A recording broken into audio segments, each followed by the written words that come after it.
You're listening to Season 10 of Mobile Suit Breakdown, a weekly podcast covering the entirety of sci-fi mega franchise Mobile Suit Gundam from 1979 to today.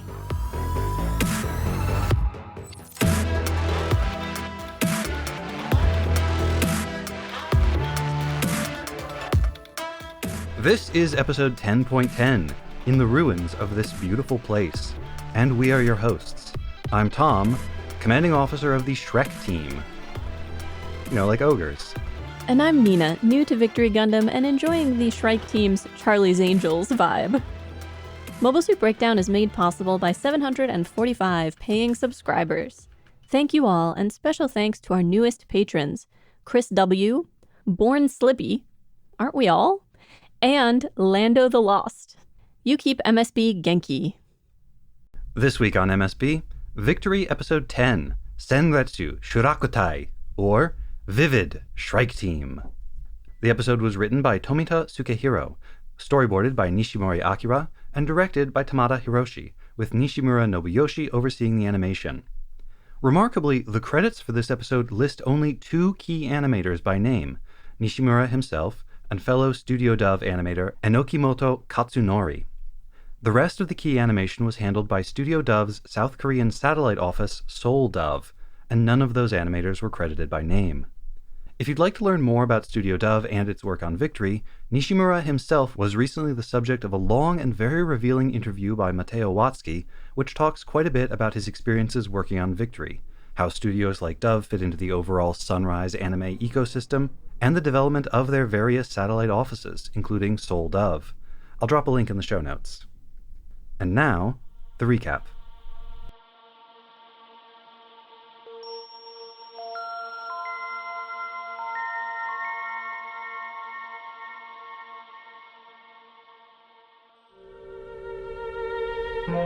While the crew of the camion are busy with repairs and maintenance for the Victory Gundam, Marbet gives Oliver the cold shoulder. Her irritation is obvious, but she refuses to explain what's bothering her, and Oliver is forced to let things lie, for now. A coded message arrives from Jin Jahanam, the leader of the Ligue Militaire, with new instructions to gather at DD within 28 hours. Work done, the youngsters sit in the cab of one of the trucks. Odello and Warren play poker, Shakti plays with Karaman, and Uso surreptitiously looks through the photos of Katajina he has on his laptop, and frets. Are Katajina and Chronicle really going to Ardi Gibraltar? What for? What will happen if Zanskar has intercepted and decoded the recent Ligue Militaire orders? It's fairly obvious that DD means Dresden. When he voices these worries to Odello, the older boy points out that there's another way to interpret those orders, and that the camion is currently driving away from Dresden. But under Uso's continued prodding, Odello gets annoyed and snaps at him to drop it. Instead, Uso climbs up to the top of the truck to think things through alone. He sketches maps and possible troop movements in the dirt coating the camion, only to be interrupted by Haro. Perhaps trying to make a point, Haro blows a bubble and projects a video onto it. A video of Uso as a young child, injured trying to cut down a tree. Uso's father admonishes him for acting recklessly, and while cleaning and bandaging the injury, his mother gently chides him, telling him that now that he's a big boy, he needs to be more observant. Uso pops the bubble, and whatever Haro was trying to say, all Uso hears is that his parents were always lecturing him. It seems that Shakti and Haro have similar instincts, because still wearing Karaman on her back, Shakti clambers up next to Uso and declares that if he goes, she wants to come with him. They sneak aboard the Victory and take off, the old men of the camion trying to convince them not to go even as they fly out of view. Uso was right about one thing. Zanskar have intercepted and decoded Jin Jahanam's recent message. Dupre, determined to distinguish himself after his recent promotion, leads a squad from Largain to intercept the Ligue Militaire forces. Their flight path takes them over woods awash in lilac blooms, a mist of pink petals hanging in the breeze. But Shakti's delight is short-lived. They spot the Vespa squad approaching, and in moments are surrounded by the enemy force. Uso is hesitant to fight with Shakti in the core fighter, even as she insists he shouldn't worry about her. Dupre, thrilled to have caught the Gundam that's been causing such mayhem, finds the excitement of combat turn to dismay. Their maneuvering gives him a close-up view of the core fighter's cockpit, and he sees that the enemy pilot is a child, just a few years younger than his own son. He orders his pilots not to shoot down the League military plane, but to capture it and its pilot. Surrounded, Uso can't see a way out until reinforcements arrive. It's Oliver, with the 6-member Shrike Team, and Uso is so relieved he barely notices Oliver scolding him. Having been told to expect amateurs, the Vespa pilots are unpleasantly surprised by the Shrike Team's skill and ferocity, and Uso takes this opportunity to drop Shakti and Carmen off in the woods, tossing Shakti a flare gun before taking off to retrieve a hangar part from Oliver and form the Victory Gundam. The transformation sequence leaves him vulnerable, and by the time it's done, one of the enemy mobile suits is bearing down on him. With a yell, Uso fires, and for the first time, hits an enemy mobile suit engine. The explosion levels the trees around him. With little cover in the woods, Shakti curls on the ground, waiting for the blinding, roaring explosion to end. When it does, she checks on Carmen, then takes off at a run, collapsing when she reaches the camion. They have been unable to monitor the fight, too far away to identify individual mobile suits by sight, and the Minovsky particle density too high for radio communications. At first, their focus is on medical attention for Shakti, but between gasping breaths, she tells them not to worry about her, to go help Uso. Uso and the Shrike Team send the Vespa force running, having shot down 3 of the original 7 mobile suits, including Dupre's. Despite freezing up after the explosion, Uso fights well, and the Shrike Team pilots are impressed. The camion arrives, and the pilots all land to meet properly and debrief. It's then that Uso learns the Shrike Team is comprised entirely of women, with the exception of their commander, Oliver. Oliver greets each of the Shrike Team pilots with a compliment on their appearance or a comment about their love life. Watching from a distance, Marbet mutters angrily that Oliver acts like such a ladies' man. Then Oliver turns to Uso. With a face that reminds Uso of his own father when angry, Oliver tells Uso that, as a proper soldier now, he cannot go herring off on his own. Then, after giving Uso very precise instructions on how to stand, puts a coda on this dressing down by punching Uso in the face, hard enough that the boy goes flying.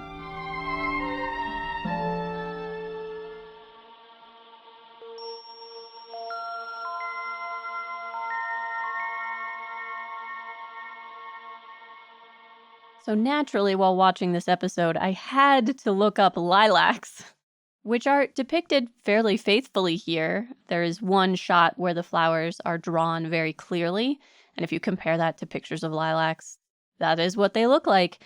However, they generally bloom in early summer, and we know that fireweed, which we also saw blooming, is usually blooming in late summer, which can only mean that humanity so messed up the earth that by the universal century, the seasons are just completely messed up.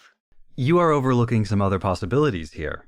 I acknowledge that that is perhaps the most likely, but have you considered that roughly 8 months has passed between the prior episode and this one?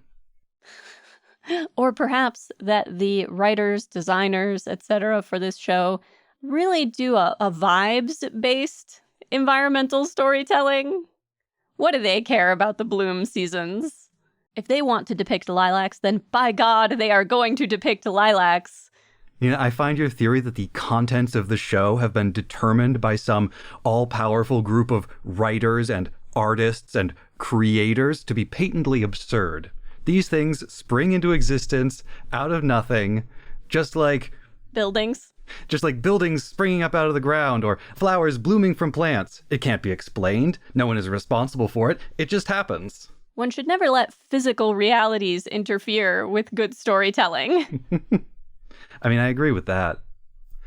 The other possibility, of course, is that humanity, in its overweening egoism and its desire to shape its environment to suit its own transient and short-sighted needs, has genetically modified one or both of these plants to bloom at more convenient times, without any regard for the possible fallout for the environment caused thereby. I do love the shot after Uso hits one of the enemies and the reactor explodes. Shakti, after the explosion has passed, sits up and flower petals are stuck to her face. Yeah, the back half of this episode, like everything from when they first enter the lilac groves, looks really good. It's some of the best looking episodes of Victory that we've seen so far. Some of that is the quality of the backgrounds, these painted, beautiful flower fields. Some of that is the quality of the motion. A lot of that is just the amount of stuff going on screen, like the lilac petals flowing across in the wind. It's quite beautiful. And I think this would have required more effort, more work. I think it was more difficult to make it look this good. And I wonder if this episode might have been treated a little bit differently by the animation staff, particularly in the back half of it, because during the production of Victory, Sunrise changed what type of film they were using to photograph the cells from 35mm to the much cheaper 16mm. They did that starting on the next episode. And the animators found out about the change during production of this episode. It makes sense to go from 35 to 16 when you're shooting on 3s, when you're not shading anything, when it's a very budget-conscious show that is trying to not look that great. Or, to be more accurate, they are consciously eschewing many of the labor-intensive techniques that tend to make things look better. There was some feeling at the time of like, why are we using this expensive premium film when we're making this? So it makes sense to downgrade to the cheaper 16mm, but maybe they felt like this is the last hurrah. Like, this is our last episode on the good film. Let's make it count. Let's make it look good. One big blowout before they go to the cheaper medium. Exactly. Of course, there are also different teams working in rotation on these episodes, and maybe it just happened to be that this was one of the more skilled teams. Two other visuals I really enjoyed were the heroic flying poses of the Shrike Team at that one point. It looks like something you'd see from the Justice League. Everybody, like, chests forward, flying in formation, heroically up into the air. Arms back. The music changes to also be very, like, stirring and martial. And then the thunderstorm with the lightning at the end. Yeah. So ominous in the distance. We're in the wreckage of these beautiful woods, and then off in the mountainous distance, lightning flashes and dark clouds loom. Worse things to come. When we talk about storms on the horizon in art, like, this is what they represent, the ominous imposition of the future. The visuals may have been impressive, but there is one aspect of the storytelling in this episode that I took issue with. It may seem like a small thing, but many of these episodes have a last time on in the introduction where the narrator, who did our initial explainer on the state of things in the UC, goes on to talk a little bit about what happened in the previous episode. But this narrator often tells us things about the previous episode that were not at all evident in the episode itself. This narrator editorializes, yeah. Well, if it's editorializing, from whose perspective? Like, whose perspective are we being given by that? Or are they just trying to shoehorn in more information that they couldn't find a way to convey in the previous episode? Because frankly, I think that's bad storytelling. Well, let's get specific. What are you thinking of? The narrator tells us that the, quote, warmth of Cassarelia made Katagina feel jealousy. At no point in that episode is it at all evident that Katagina feels any jealousy about this Cassarelia situation. None. Yeah, I noted that one down too. Though I picked it out because of the interesting visuals that they chose to accompany that line, which is that it plays over the footage of Shakti changing Carlman's diaper. And it's like, oh, we're getting very gendered here. We're getting, like, even though we have established that Katagina hates babies, we're like talking about her jealousy towards Shakti as caregiver to this little baby. Okay. Or perhaps, I mean, if we accept that she felt jealousy, which I don't, sorry.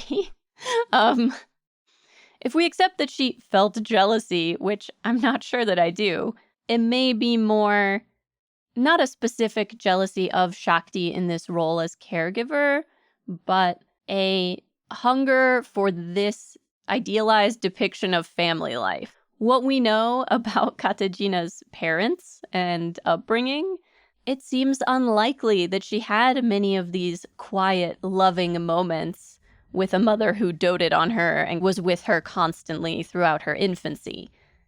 That was not really the vibe of Katajina's family. And so, again, if we accept that there was jealousy, I suspect it's more in that vein of like, oh, this is the kind of family life, this idealized image is what I feel like I missed out on or what I always wanted. Or maybe she's idealizing the simplistic life out in the countryside. 2 notes about that. I was thinking the other day about the different layers of reliability in terms of what we see in the show, that the least reliable is when a character says something to another character. Because there are so many reasons why they might lie to themselves, to the other person. They might just generally not be getting it. So character statements are very unreliable. Things that characters say to themselves, or when alone, or that they think when we get audible thinking, those are somewhat more reliable, but still leave open the possibility that the character is lying to themselves. Or simply doesn't know what they're talking about. The narrator is then the next level of reliable above a character. Although if the narrator is themselves a character, then it's less reliable than if the narrator is the word of God. Absolutely. I mean, I think this particular narrator is meant to be an omniscient narrator. I just object to this method of imparting information within a story. I agree with you.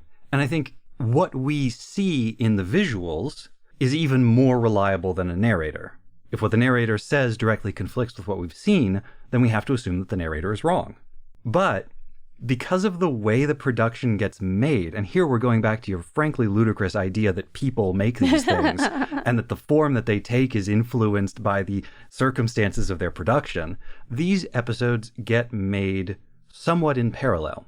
So you might start working on episode 8 before you start working on episode 9, but you start on episode 9 before you finish episode 8. And Tomino has this philosophy that if something changes between the initial script and the storyboards, you never go back to the script and change the storyboards. The storyboards become the new script, and that you sort of always move forward like that. Which means that if you have something in the script of episode 8 that does not get conveyed in the storyboards, then it just disappears. But the script for episode 9 will be based not on the finished version of episode 8, but on the script version. So it's possible that the stuff referenced in the opening narration here was meant to be conveyed in the previous episode and just wasn't. That was my leading suspicion, that information was meant to be conveyed to us somehow and simply was not for whatever reason. They ran out of time, they couldn't fit it in, somebody messed up, whatever. And the scriptwriter of episode 9 writing this opening narration is thinking these are the really important things in episode 8. If the person who did the storyboards didn't think that those were the important bits, then they could easily get dropped.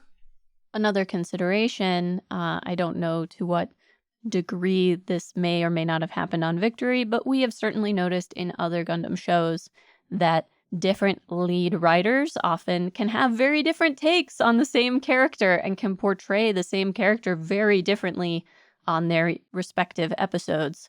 There may be writers on this team who see Katajina one way and other writers who see her another, and there is a certain amount of wrangling happening in terms of then how she's portrayed within the show itself.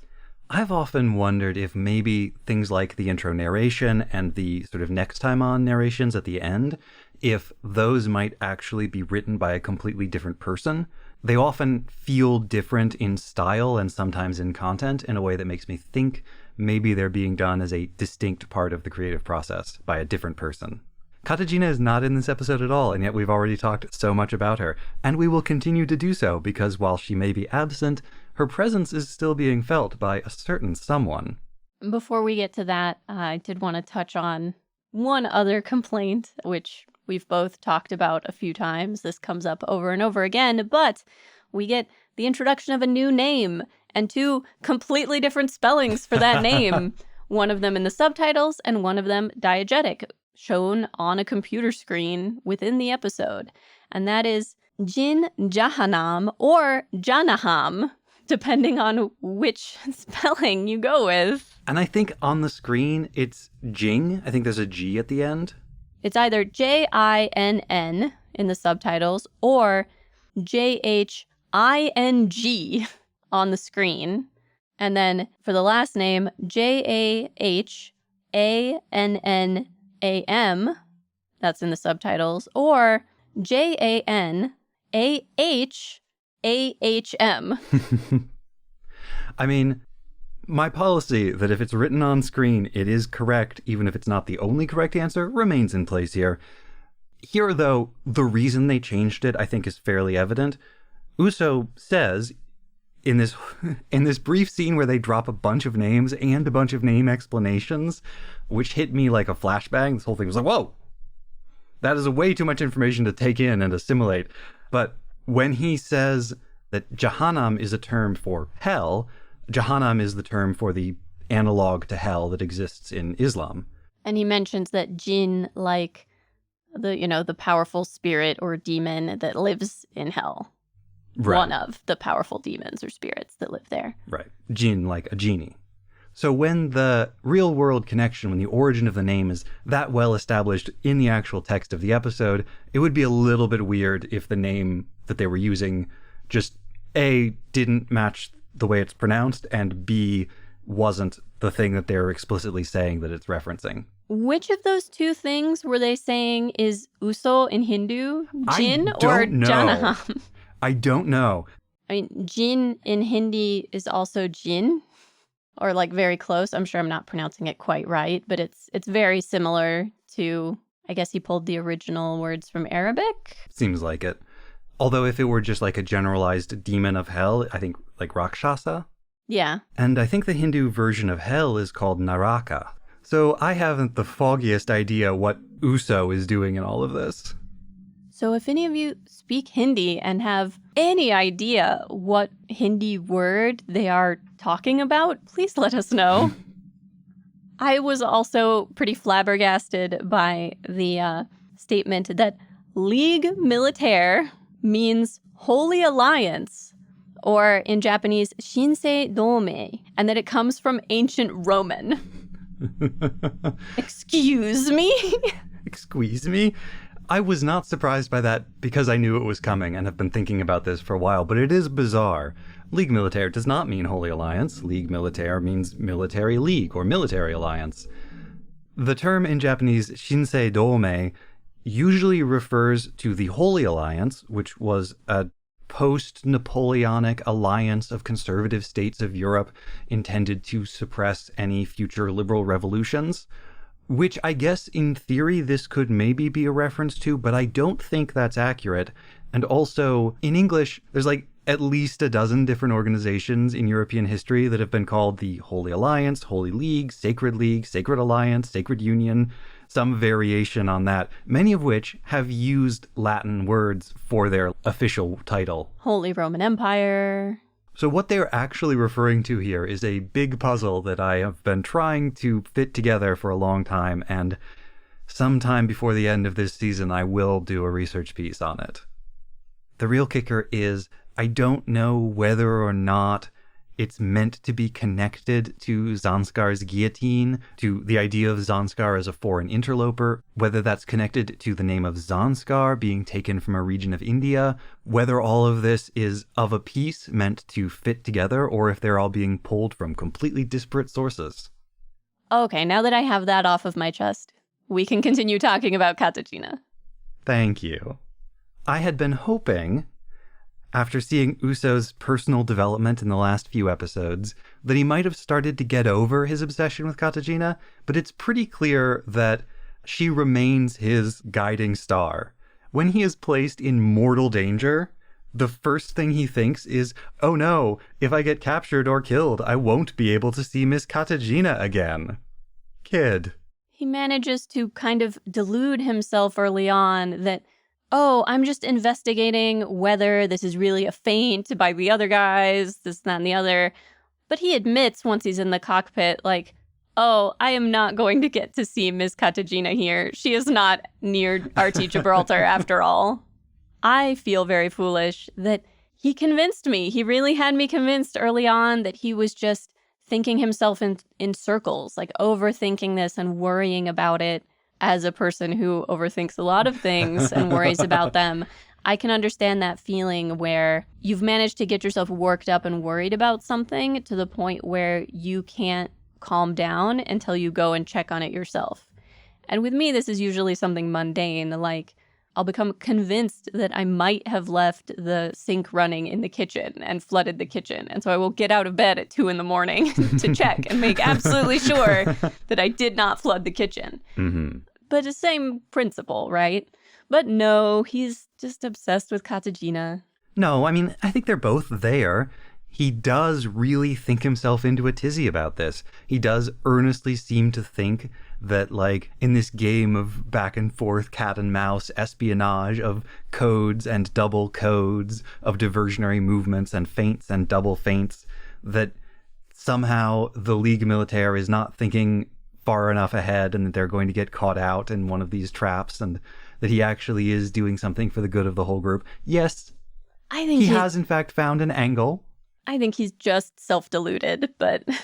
Well, he is self-deluded. Rare L for Uso this week.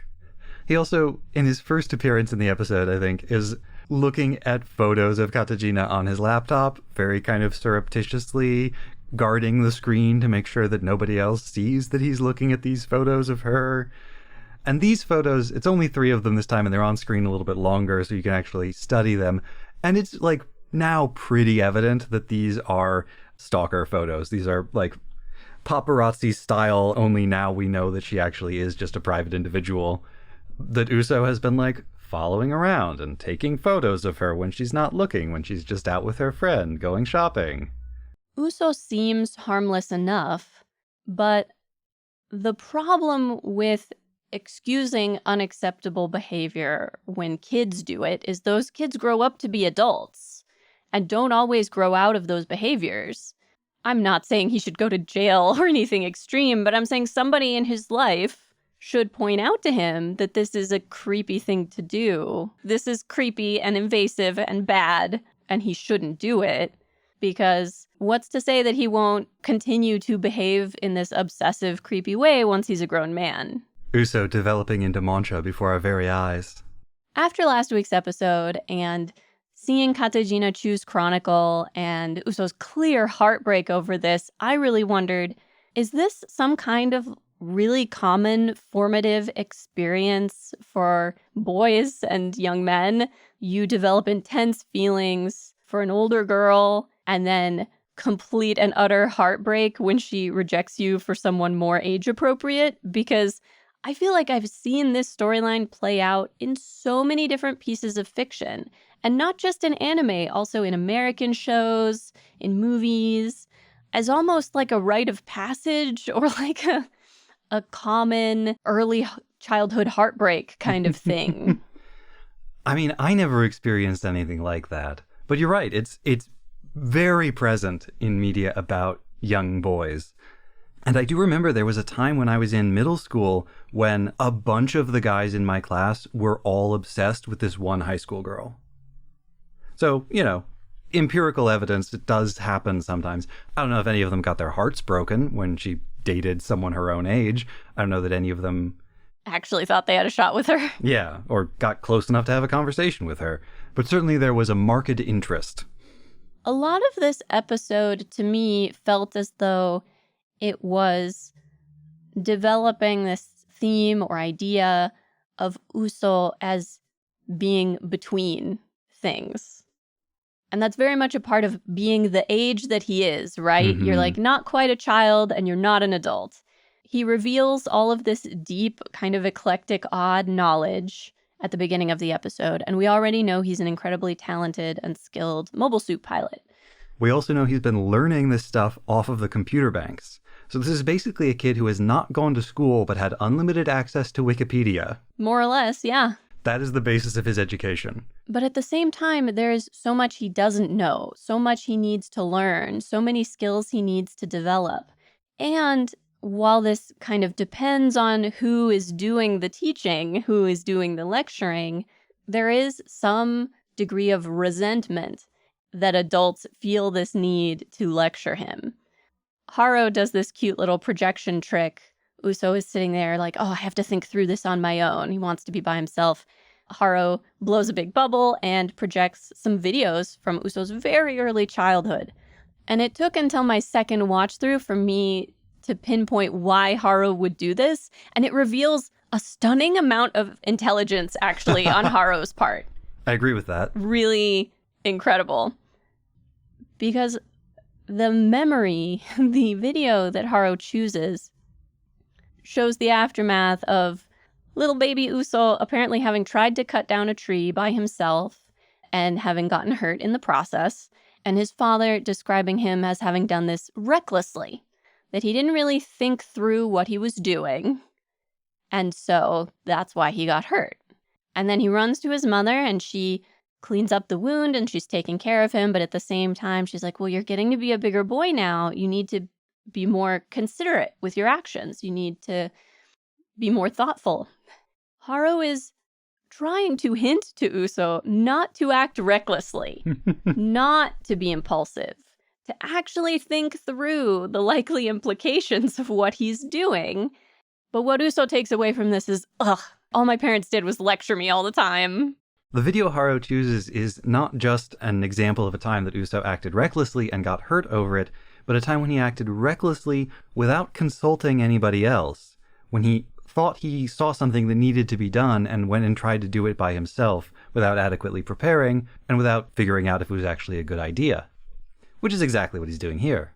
I mean, he knows that he's going to be told not to go, so he doesn't tell anybody. See, I'm willing to give Uso the benefit of the doubt that he really does think that this is a problem, that it's not all just because he wants to fly off to RT Gibraltar and find Katajina, that he actually does think the camion is rolling into a trap of some kind.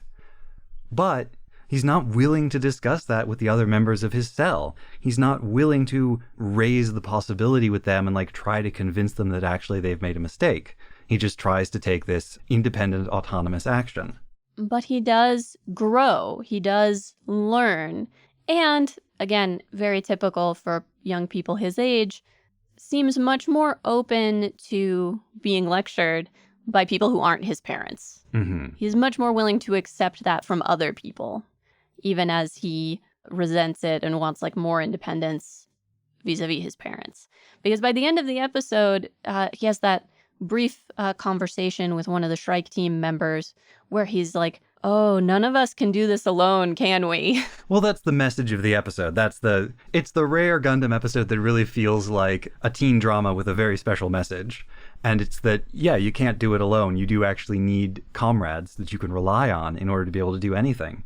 But he's not receptive to the lecturing and scolding of the old man Polycule before he goes through all of these experiences. It's only after he's made the mistake, seen how it turned out, seen the risk that it put Shakti and Karlman in, and realized the mistake he made, that he's contrite, and now he's willing to accept their guidance. Another indicator of how he is changing, though this is really only emphasized visually.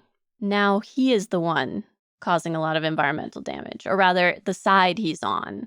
Whereas before, there was this sense of the Ligue Militaire as almost being protected by their environment, and Vespa and Zanskar being hostile to the environment. Now it's like, oh no, all war, no matter who's doing it, is destructive and hostile to the environment. There is so much to say about this. My mind is going in a million different directions, unfortunately. The first one, because we've already talked about it, remember in the Haro soap bubble memory projection, what Uso had been trying to do was cut down a tree and got hurt in the process because the tree struck back, in a way, is sort of how his dad expresses it. It was a reckless action to try to do it, and because he was small and weak, he failed. Now, he's bigger, he's stronger, but he's still reckless, and it is his reckless action of shooting the Tomliat and accidentally hitting the main reactor and setting it off that causes the big explosion that does most of the environmental damage that we see. Again, it's recklessness. I don't agree. Oh? That scene where he blows the reactor on the Tomliat is shown slowed down, but that Tomliat was already so close to him. They were basically at point-blank range. I understand that this is a cartoon, and so Uso can do whatever the animators want him to be able to do. But theoretically speaking, he does not have the time or the luxury to be choosy about where he shoots. He needs to save himself. I felt like the point of showing this destruction is much broader. It's not even about Uso specifically, because that explosion may take out a ton of the forest, but even before that explosion, his Gundam moving through the lilac woods is shown like snapping off branches. At the end, the camion is driving over this wreckage and we see the wood like breaking apart under its tires. Mm-hmm. This is not about Uso specifically. But it is also about Uso specifically. It is more general. I agree with that. I think in this episode, we are seeing a pretty significant shift in how the League military is depicted. As this little cell that has been operating on its own, defending its own little patch of the Earth, has become more integrated into the larger structure, the larger organization, there is a feeling of it changing. The level of discipline and professionalism that Oliver expects and imposes on this group is very different from the way they operated before.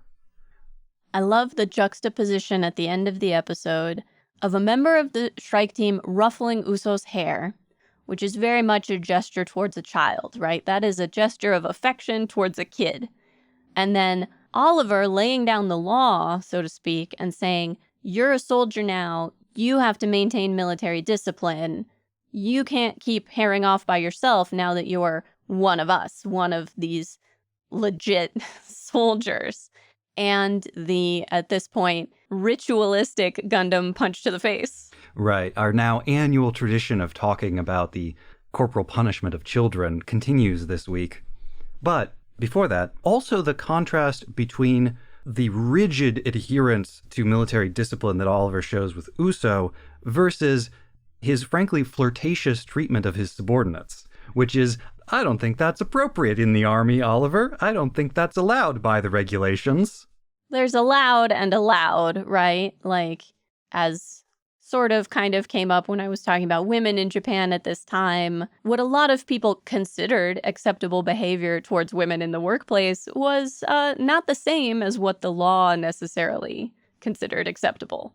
And people got away with a lot, because those were the social mores of the time. Hey, that's connected to the corporal punishment of children. Because by this point, we have the United Nations Convention on the Rights of the Child, which calls upon its signatories to take all appropriate measures in order to prevent physical violence against children, including corporal punishment. But Oliver's speech has just established he's punching a fellow soldier in the face, not a child, from his perspective.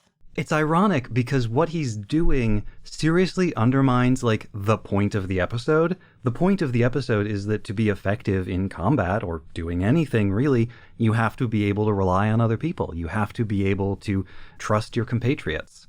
But there's now a mountain of good research-based evidence that physically punishing children undermines rather than reinforces the family bond and the bond between the child and the caregiver who is doing the punishing. Punching Uso is not going to strengthen unit cohesion. It is not going to make Uso more willing to rely on Oliver and trust him. And we know that, but we also know that the writers believed that this was good, I won't say parenting generally, but this is how fathers are supposed to be. And Uso even says, oh, he looks just like my dad looks when he's mad. This is angry dad moment. Mm-hmm. If I want to make sure you have learned your lesson, I have to include some aspect of physical pain here. That is how I show you how serious this is and how serious I am. It's wrong, but that is what they believed. That is what they were conveying. I think Uso's willingness to take the punch demonstrates that it is unnecessary. So you think he knew he was going to be punched in the face? I think he did. I was not so sure, although I did have the moment where I was like, wait, why does he need to grit his teeth? I guess some bonus points here that he didn't just sucker punch the kid, which we have seen happen before. Mm-hmm. It was like, no, I'm going to allow you to brace yourself. You know, he looks, when he's like flying This is the last shot of the episode, is him like flying through the air, grimacing and crying a little after he's been punched. He looks just like Char did after Camille punched him on Earth in episode 16 of Zeta, somewhere around there. For me, the question going forward is, how are these various adults going to navigate Uso's in-betweenness? Uso learning to navigate it is simply part of growing up. Every kid goes through that. But by making him a soldier, they have complicated their lives considerably, because does that mean they treat him like an adult and give him adult levels of responsibility and freedoms? Or do they still treat him like a kid? And how can they do that when they've said, like, but you're a soldier? It really complicates things for them. So how they navigate that will be, I'm sure, infuriating. Rather than a position of in-betweenness, I see Uso as an outsider in this episode.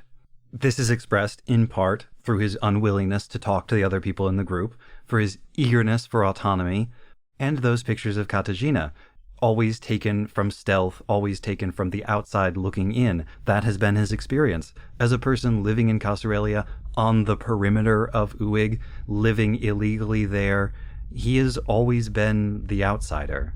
And he still remains so here. There is a sense of egoism to his behavior here, of this belief that he knows best, he's figured it all out, he's the smartest one and the one who can do it all.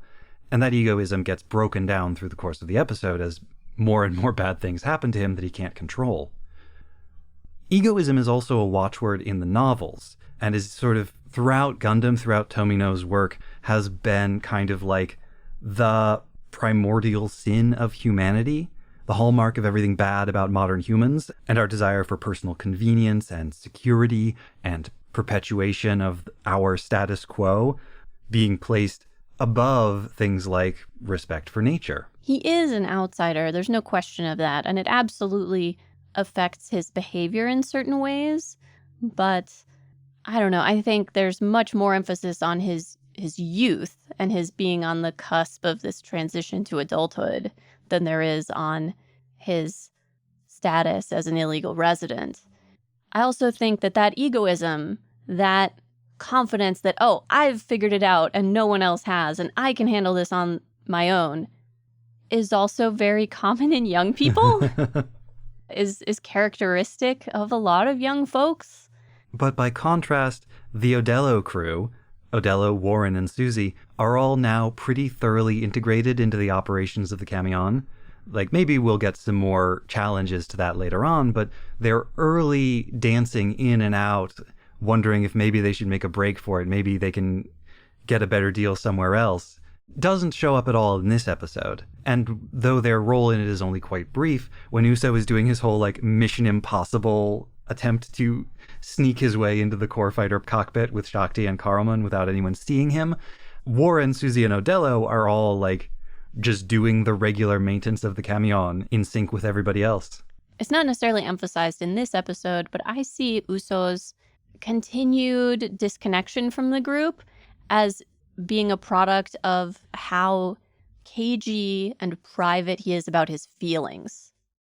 That almost everyone else in this group expresses their feelings much more openly and frankly than he does. He hides everything almost. And I couldn't say why off the top of my head, but my sense is that the show points to that as the reason why he can't form closer bonds with people, because he's not being his honest self with them. And you can't form close bonds with people if you can't be honest with them. She might not be concealing it very well, but Marbet is not being particularly open and honest about her feelings this week. Her irritation with Oliver is evident, but she is doing her best to conceal it and to not talk about it. I don't think she's making any effort to conceal her feelings. There's an important difference between hiding your feelings and not being willing to talk about your openly displayed feelings. He knows she's upset with him, and she at no point attempts to hide or refute that. It's very obvious. Her total refusal to speak to him makes it pretty clear that she is upset. If she really wanted to hide her feelings, she would act like normal. She simply doesn't want to talk to him about it. Those are different things. Or she is doing her best to act like normal, and she just can't. At the beginning, Oliver is like, I'm pretty sure you're mad. And she's like, I'm not mad. Why do you think I'm mad? Uso, give me the screw. We don't know enough to pinpoint exactly what's happening here. We know there is at least a romantic facet to it because Uso calls it out as like a play lover's quarrel or a practice for a lover's quarrel. I suspect it's somewhat more complicated, that the jealousy is personal and professional. Deeply curious as to whether or not Oliver is the one who decided that the Shrike Team would be all women, since we found out he is, in fact, their commanding officer. I think he recruited all of them. He was like traveling around Europe looking for qualified pilots and just happened to find a bunch of really tall, young, beautiful women to do it. He has, for each of these women, a comment on her appearance or her love life. Funnily enough, in a way, the fact that he just sort of runs through one of these comments for each of these women makes it less flirty. Like, no one is being singled out. It feels like this is just how he interacts with these women, not that he is bringing to bear, like, romantic or sexual attention on anyone specifically. Mm-hmm. Like, this is just the way he is. If he had been more like that when he was on the camion, it would feel less suspicious. But the fact that he is almost completely different with them than he is with everybody else. The only other adult woman we see him interact with is Marbet. We don't see him interact with what's-her-face? Ness, thank you. And I think they're the only adult women on the camion. So who else would he compliment? Would he have little compliments for all the Oji-san Tachi? Yes, he should. I would feel much more positively about him if he did that. I don't know, if he had that attitude of like, it's not romantic, I'm just saying nice little things about everybody, I would expect him to have nice little things to say about Odello and Warren and Susie. Warren, you drive the truck so good. Susie, love your sheep handling. And in the Big Rock Candy Mountain, there's a lake of whiskey. Like, while we may not approve of it, the fact that he treats women and men differently and adults and children differently is not unusual in our society.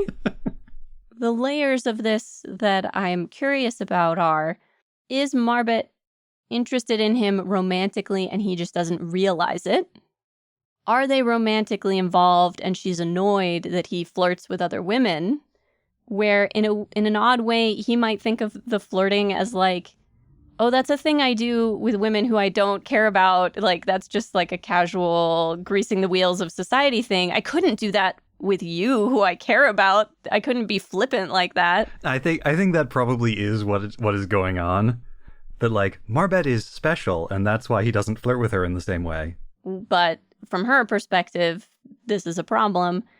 It also occurred to me maybe she wanted to be on Shrike Team and he didn't pick her. She does fit the Shrike Team model, doesn't she?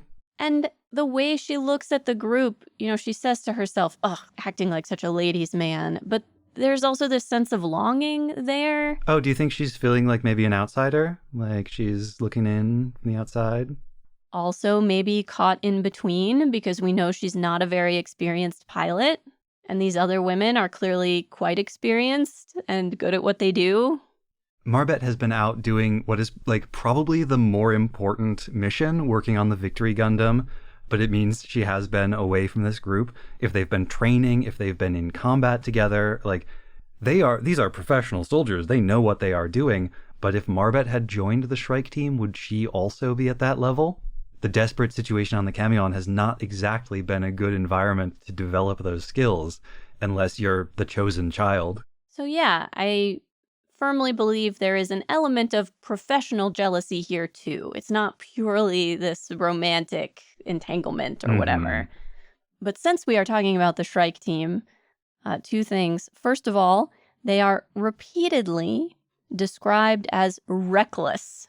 A word which you brought up in connection to Uso earlier. Only with them, it seems to be a positive. That's interesting. Yeah, that's really interesting. I had not connected the Shrike Team to that repeated use of the term reckless, but you're right. They definitely are. And I guess this isn't really a separate thing, more of an observation, but there has, in certain times, in certain places, been this idea that women are in fact more dangerous fighters than men. And this is often couched in terms of this stereotype of women as more emotional, but that makes them fiercer, that makes them deadlier. That means you cannot expect them to, retreat when it's rational to retreat. There's also this idea that women are more likely to be underhanded, that they don't understand honor the way men do. And so a woman opponent can't be trusted. A woman opponent is unpredictable. But there's less of that in this episode. The sense from the Vespa guys, from Dupre and his squad, seems to be more that they wouldn't expect this kind of commitment of forces, this level of intensity of fighting right off the bat on an enemy who's just making a feint. That it seems like too much for the situation, and that surprises them. It is also the Shrike Team that makes one of these other pilots comment, "I thought we were supposed to be fighting amateurs," which really made me wonder about what kind of intel they had before they got here. Like, I flashed back a little bit to the early days of Russia's recent invasion of Ukraine. Well, recent. It's been a year or more now. But when there were some stories coming out that many of the Russian soldiers did not know that was what they were doing, they were told something else. And then they got to Ukraine and realized what was really happening. Mm-hmm. And so what exactly has Zanskar been telling these people? Is it that they have been telling their own soldiers some kind of propagandized story about what's going on here? Is it that they have simply underestimated their opponent, another common military error?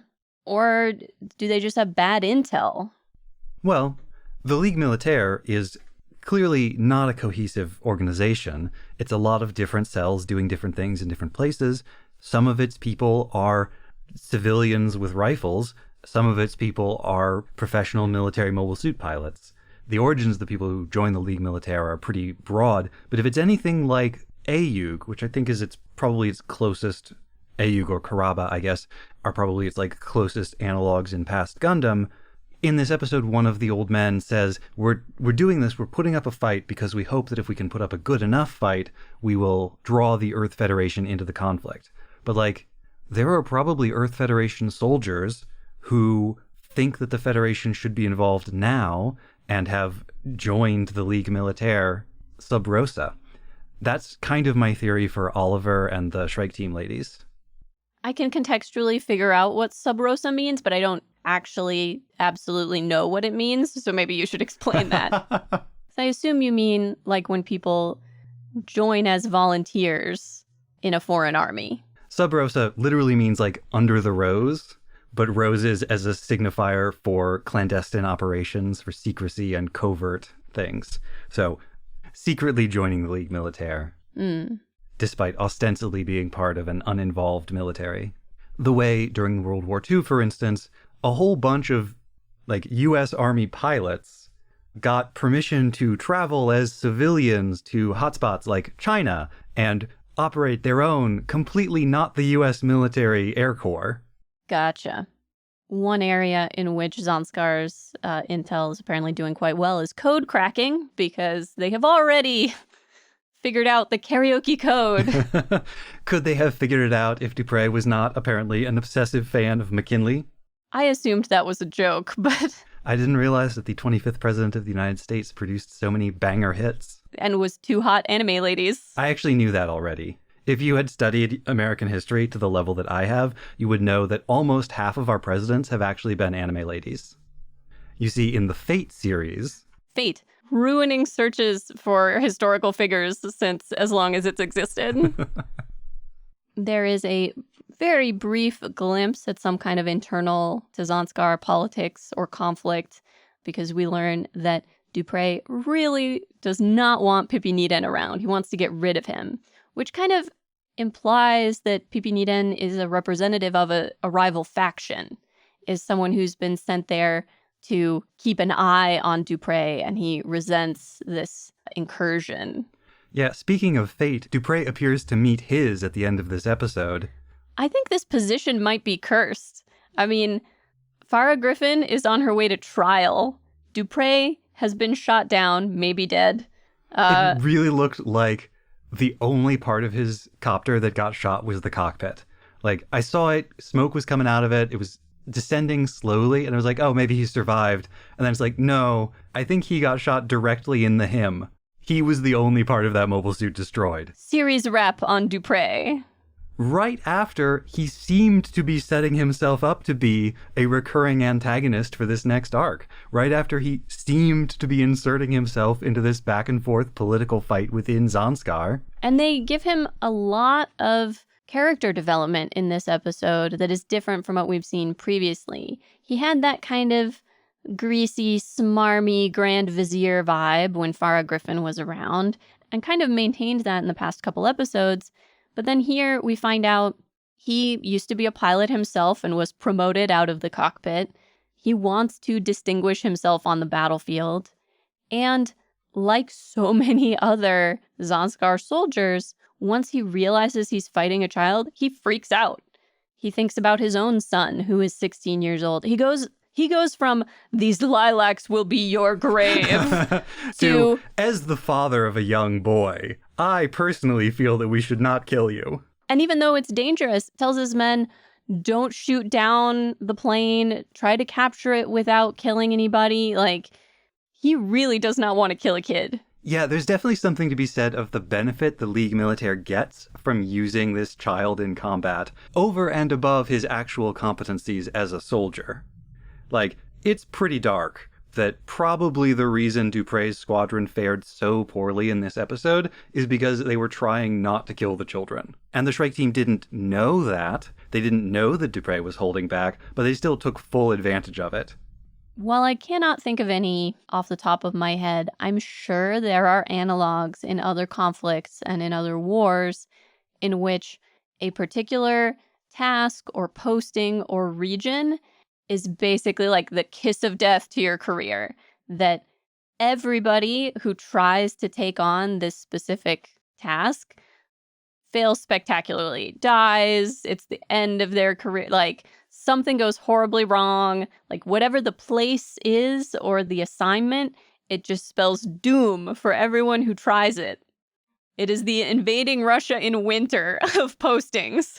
I think a lot of what's going on in this series is inspired by the French Revolution because of the guillotine and for other reasons that I'll talk about more in the future. But during the wars of the French Revolution, there were actually a lot of postings that fit that description, especially in the period when France was doing very poorly in the War of the First Coalition. There were so many command postings where if a general made one mistake, they would be hauled back to Paris and executed. And a lot of them would choose suicide or defection to avoid that problem. Or the position of commander of the French forces in Haiti during the Haitian Revolution was not a good place to be. You don't say. Do you suppose that naming the leader of the League Militaire Hell Demon to inspire fear into the enemy was a purposeful nod to everyone calling the Gundam the White Devil? But remember my research. They hadn't started doing that yet. Even now, even in Victory, they weren't doing that? No, they're still just calling him Shiroyatsu. That white guy. Or Gundam Modoki. At this point, I think the only white devil in Gundam fandom is the SD Cubile from that one Cardass trading card, and Annabelle Gatto in the Neue Ziel in the novel version of 0083. Be that as it may, these are some people who clearly understand the power of a name. It is really interesting as a name, and I'm wondering whether or not it fits into the League Militaire as Holy Alliance thing. Holy Alliance, unholy leader, something like that. But also, many of the historical, sacred leagues and holy alliances in European history were specifically alliances of European states against Ottoman incursion. There's a whole dangerous Orient aspect to this. It's tied in with the history of Orientalism and the the threat of the outsider to Europe, which Zanskar now represents. There is so much going on here, and I don't think it reduces down to any kind of a simple explanation like this means this and it represents this and it's meant to convey this single thing. It's pulling in all of these loose strands and weaving together this basket out of them.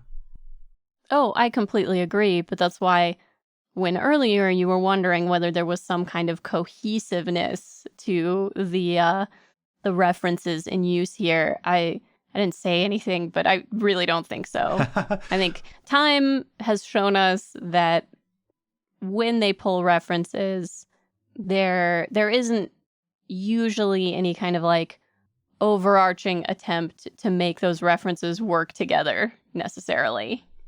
Maybe or maybe not. In First Gundam, the overall motif of the references seemed to be the Pacific War. First Gundam was the most cohesive of all of them. I just think sometimes you can identify a principal reference, a principal motif for the whole show. And then if you can do that and do it accurately, it can inform other references. So should I be looking for a Holy Alliance, a Shinsei Dome, that is connected to the French Revolution or not? I don't know. There was a resistance movement called the Catholic and Royal Armies, which could theoretically be the basis for a Holy Alliance resistance movement.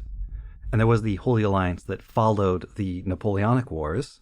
That just doesn't explain the Jin Jahannam tie-in. No, it doesn't. But we haven't met Jin Jahannam yet.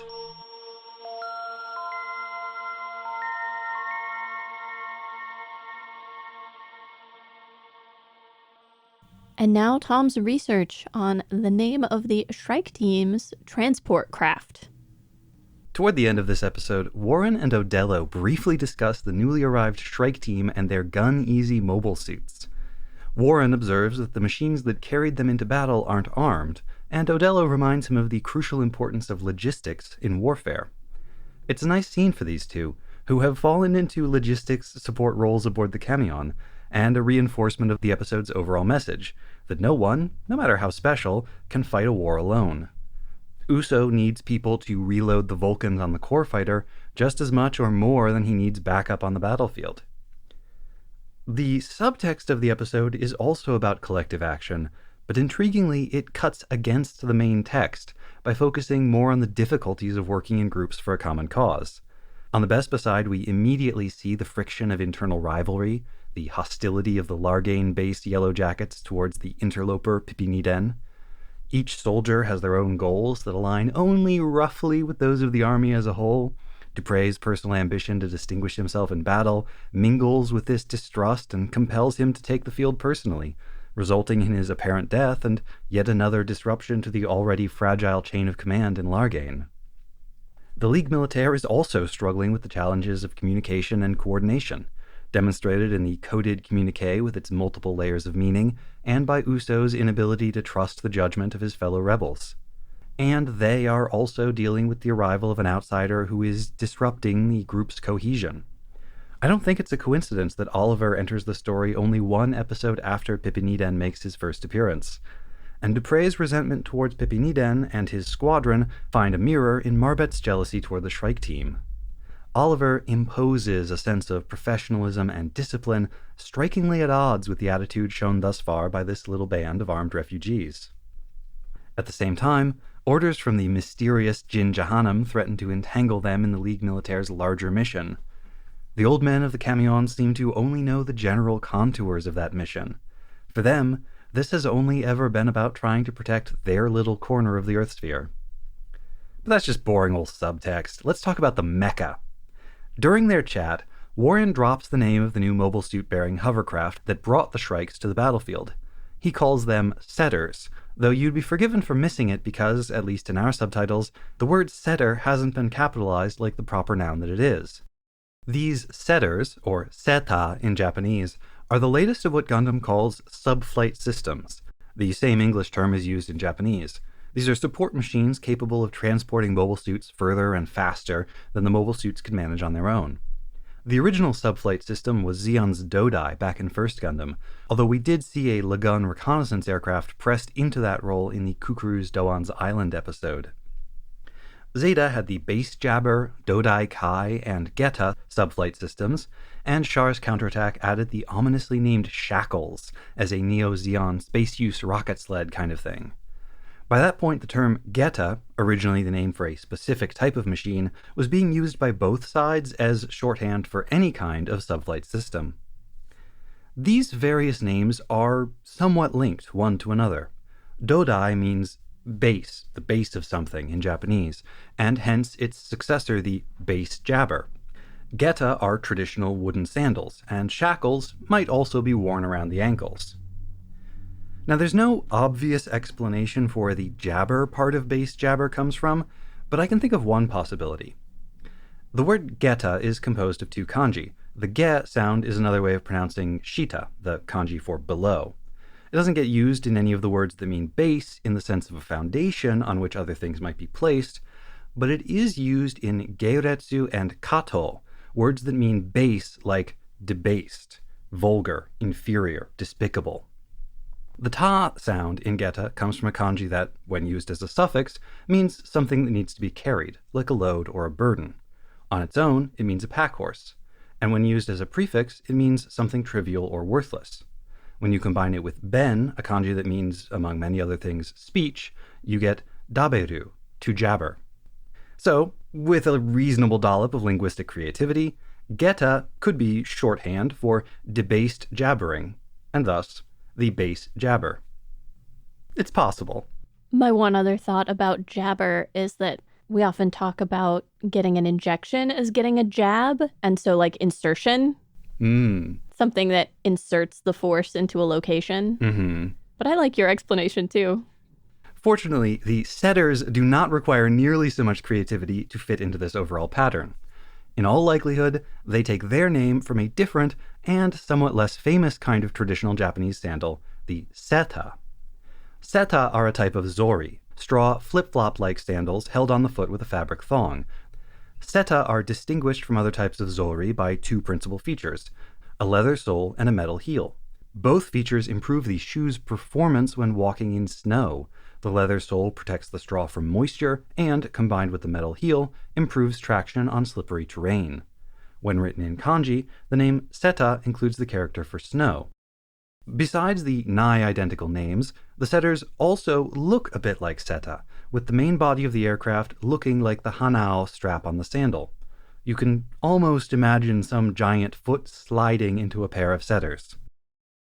Seta are a relatively recent innovation for Japanese footwear. While geta go back at least 4,000 years and zori are about 1,000 years old, seta were introduced only a few centuries ago, probably during the Sengoku period, rising to popularity during the Edo period that followed, and then declining after the introduction of Western-style footwear. They are still worn today, in particular by sumo wrestlers of certain ranks, certain kinds of priests, and at least one famous soccer player. There are three principal legends about the invention of the first seta and how they got their name, each of which offers a slightly different version of the problem that they were invented to solve. One version of the story says that sumo wrestlers in the Edo period were accustomed to wearing zori, but their great weight caused the simple straw sandals to wear out too quickly. Some shogun, the only source I found for this version of the story didn't specify which one, decided to take up the problem, and he instructed his vassals to come up with a solution. They designed a new, more durable sandal with leather soles and metal heels woven from white bamboo sheath instead of green bamboo straw. It was thus given the snow sandal name for its color. Another version says that low-ranking magistrates in Edo, doshin, whose duties included patrolling the streets and pursuing criminals, were constantly slipping and falling like in a Benny Hill routine whenever they had to run around in their plain straw sandals. The chief magistrate referred the problem to a local inventor, who came up with the leather and metal upgrade parts. This story seems somewhat dubious, but it is true enough that doshin did wear seta during the Edo period, and the distinctive clang of the metal heel on stone as the magistrates walked or ran around the city is said to have served the same purpose as a modern police siren. Finally, the third and most frequently repeated story attributes them to a certain preeminent master of the tea ceremony, Sen no Rikyu, considered to be the most influential figure in the development of the way of tea. Born during the Sengoku period, Rikyu served as tea master to Oda Nobunaga and his successor Hideyoshi Toyotomi, although his relationship with the latter warlord eventually soured, and Hideyoshi ordered Rikyu's death in 1591. As for his contributions to the world of footwear, The story goes that Rikyu was working in his garden one day when he slipped and fell, injuring himself. His patron, Nobunaga, was alarmed by this damage to his precious tea master, and so he presented Rikyu with a pair of Western-style shoes, more suitable for such mucky work. Rikyu refused to wear them. He felt that such shoes were incompatible with the principles of the tea ceremony. Seeing this, Nobunaga gave orders that the leather sole and riveted metal heel technology of the Westerner shoes should be incorporated into a pair of tea master-approved zori, and created the first seta. All of these stories seem a bit unlikely. They have the flavor of explanations made up long after the fact, and as far as I can tell, there's nothing like what you'd call evidence for any of them. But they're pretty good stories for all of that. I particularly like the one about the magistrates falling all over themselves as they try to pursue criminals. In my head, it plays out like it's an episode of Lupin III, where he is able to get away after the heist because he secretly stole the leather soles off of Inspector Zenigata's feet before the crime even started. But I don't think that the Seta sandals are the only reason these machines are called setters. But that will have to wait for another episode. You gotta leave them wanting something more. That's just good podcasting. Joke's on you. They always want more, no matter what we do.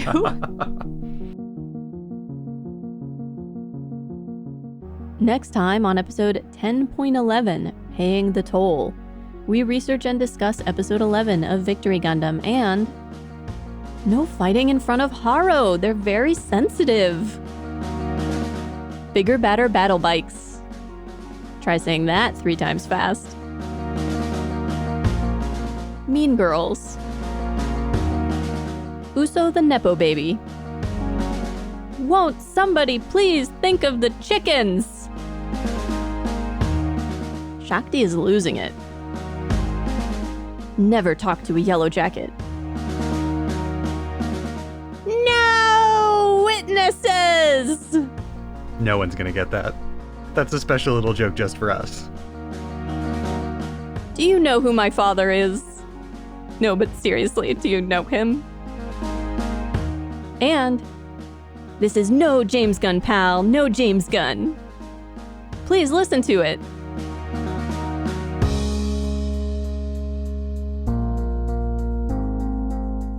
Mobile Suit Breakdown is written, recorded, and produced by us, Tom and Nina, in scenic New York City, within the ancestral and unceded land of the Lenape people, and made possible by listeners like you. The opening track is Wasp by Misha Dioxin. The closing music is Long Way Home by Spinning Ratio. The recap music is Slow by Lloyd Rogers. You can find links to the sources for our research, the music used in the episode, additional information about the Lenape people, and more in the show notes on our website, GundamPodcast.com. If you'd like to get in touch with us, you can email hosts@GundamPodcast.com or look for links to our social media accounts on our website. And if you would like to support the show, please share us with your friends, leave a nice review wherever you listen to podcasts, or support us financially at GundamPodcast.com/Patreon. You can find links and more ways to help out at GundamPodcast.com/support. Thank you for listening.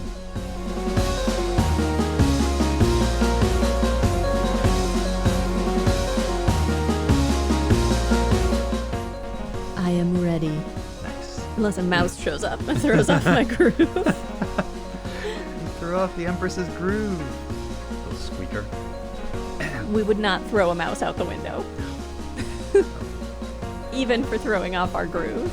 Unless the mouse had some sort of clever, glider contraption. Tiny parachute.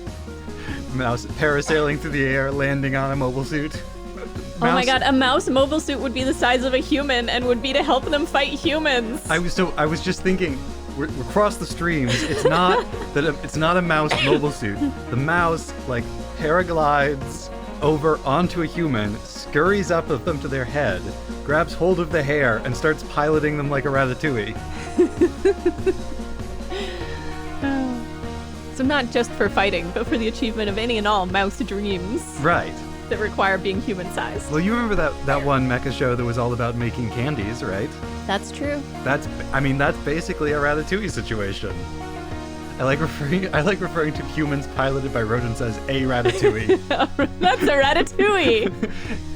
Just like Mobile Suit Gundam. The original one was The Gundam. The original one was Pixar's Ratatouille. Yep. Now every rodent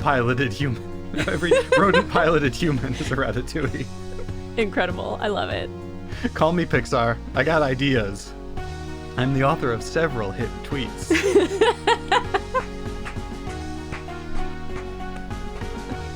This is episode 10.10. I shouldn't be laughing as I say that. No.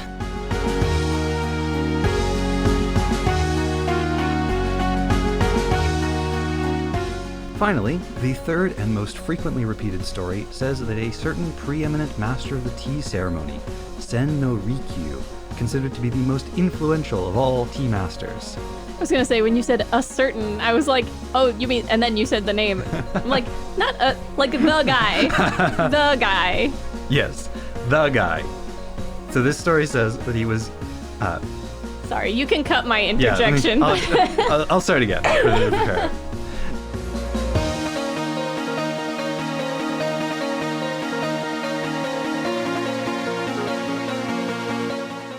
Somebody's car alarm is going off. As a longtime New York City resident, I firmly believe that car alarms should not exist. Mm-hmm. Nobody hears a car alarm in the city and thinks, oh, someone's car is being stolen. Let's go look and make sure that it's not happening. Like, no. All anybody thinks is, oh my God, who has their car alarm enabled? We hate them. Mm-hmm.